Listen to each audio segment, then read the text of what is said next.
Hi everybody, Mike Watson, San Diego Asian Film Foundation media producer, among other things. Here with a quick tutorial for those of you who are trying to learn how to submit your films as H.264 QuickTime movie files this year. So follow along and I will show you my screen as I do it. I've already got a movie loaded up here in Final Cut Pro. You can tell the project's kind of a mess. We've been working on this for a while. I'm going to go ahead and set my in and my out points. Actually, they're already set, but I'm going to set them again just so you can see what I'm doing. I'm going to go up to the File menu, hold it down, Export, QuickTime Movie. And for me, just to reinforce bad media practices, I'm going to put it on my desktop, and I'm going to call it Mike's Movie. And I'm going to press Save. And it's going to come up and say that this movie already exists because I didn't want you to have to sit through me making it while we did this. But nonetheless, I have saved Mike's Movie.mov to the desktop. So I'm going to go ahead and hit cancel. You're of course going to hit save and then wait for that movie to export. I'm going to hide Final Cut Pro, open a new Finder window, go to Applications, and I'm going to open a utility that comes with Final Cut Pro called Compressor.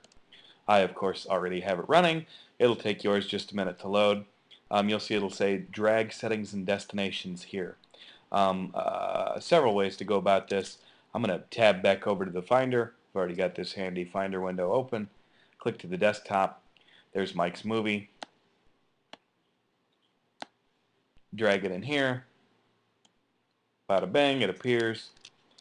And now it says Drag Destinations here. We're going to go ahead and look for H.264. Now, you can scan through all these settings and find it yourself, but if you just search for the numbers 264 in this lovely search box, it'll go ahead and find it for you.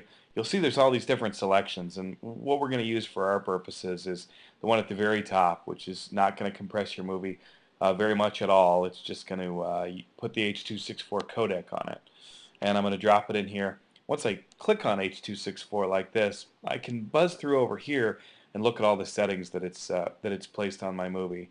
The ones you'll be most concerned about are these here, which are how much you're compressed, and it's actually a very high quality.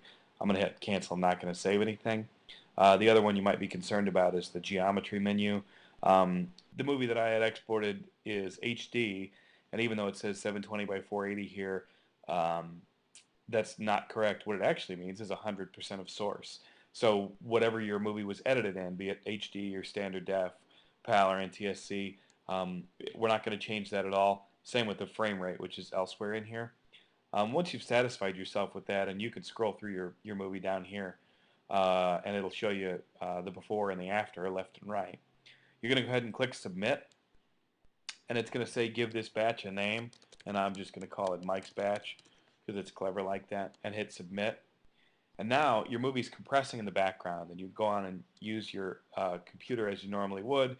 In fact, you can't even tell that it's running. In fact, you might forget.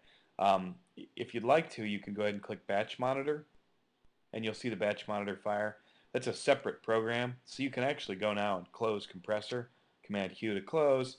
It'll ask me if I want to save the changes in the compression document, and I don't. You have Batch Monitor running now. You can say, this computer, Mike's Batch, it's processing. This movie, if I recall correctly, is about 4 minutes long, and it's going to compress it in about 2 minutes and 11 seconds. I'm running on a 13-inch MacBook Pro that's about a year old. So whatever the length of your movie is, it shouldn't take especially long. Gives me some information about this. I can actually twirl that down and find out some more information. But if I just wait, it'll finish compressing. The default is that it'll put this movie wherever your original movie was. So there's my original, and here's my my compressed copy, and it actually just appends the name with the compression scheme H.264. In another 2 minutes and 53 seconds, it'll be done. Apple time, of course. Your time may vary. Once you have the file on your desktop, you can copy it over to USB thumb drive, drop it in a padded envelope, and send it to us. You can also upload it via FTP to our FTP site. Those instructions should be in your email. That'll take a while, and postal mail will actually be the easiest and quickest way. Just like a beta tape, we'll send that back to you as soon as the festival's over. You can keep it for yourself or send it on to the next festival. Thanks so much for cooperating. We're excited to show your movies in HD this year. We're excited to see you at the San Diego Asian Film Festival coming up in October.